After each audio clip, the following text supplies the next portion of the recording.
but hell, I don't know it at all.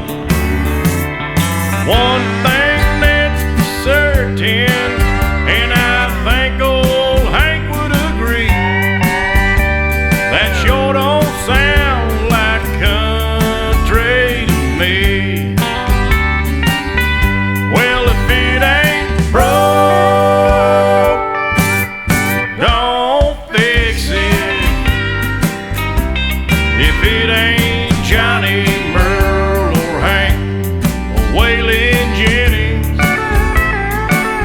yeah, if it ain't got that honky-tonk horn like Ernest Tubb had from the start, if it ain't broke, don't fix it.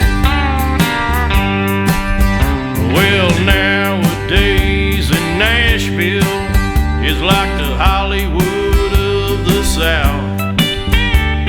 So-called country singers singing songs they know nothing about.